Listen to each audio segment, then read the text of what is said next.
Hey, it is day 9 of a 21-day series I'm doing where we're reading the book of John to start the year. Each day we've been reading one chapter, and each day I post a video sharing what I liked and what stood out to me about the chapter for that day. And each day everyone who's reading John with me can share what they liked in the comments, and it's been like our own little Bible study to help build a daily Bible habit to start the year. So if you haven't joined, it's not too late at all. I'd love for you to join us. Today is day 9, so that means we read chapter 9 today. Here is what I liked and what stood out to me about it. Chapter 9 is about the story of a man born blind who Jesus heals. And I really like how this story starts. Starting in verse 1 it says, "As he went along, he being Jesus, he saw a man blind from birth.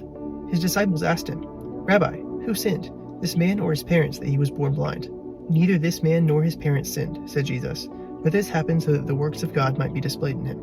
And that right there I like, because the disciples thought that since this man was having to go through this, there must have been consequence from either his sin or his parents' sin. But Jesus says this wasn't because someone sinned. This was so that the works of God might be displayed in him. And then after saying this, Jesus makes some mud and puts it on his eyes, and tells him to go wash in the pool of Siloam. And after the man does this, it says he went home seeing. And this should be encouraging to us, because it's easy to think whenever something is going wrong in our lives, that it must be punishment or consequence for something we did. And that's a hard way to live, because we all make mistakes and all fall short. But Jesus has grace with us. He forgives us. And we see from this chapter that sometimes the reason we might be going through something is so that God's glory may be displayed in it. In other words, there's purpose in our pain. And I've found that in my life, whenever I find myself going through something that's hard, many times it's not because of something I did, but it's because God has a purpose in it, and there's something he wants to do through it. And we see with this man in the story that Jesus' purpose in it was so that he could heal him, and so that this man could show himself healed to everyone, as a testimony that Jesus healed him, and that Jesus is who he says he is. And so while there is still consequence for sin, and sometimes God will still allow things to happen to us because of it,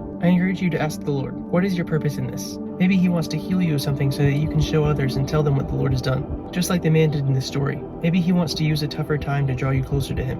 Or maybe he wants to use a waiting season to help make you into the person that you need to be for whenever he brings you out. But whatever it is, I wanted to encourage you, if you're going through something tough today, there's purpose in your pain, and the Lord has not forgotten you.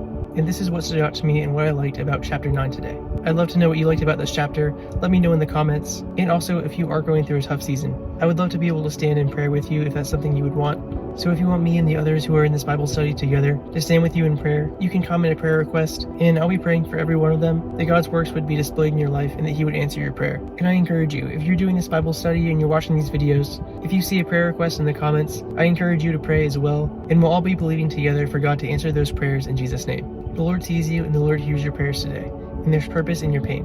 Thanks for joining me for day 9 today. I'll see you tomorrow for day 10, where we'll look at chapter 10 of John.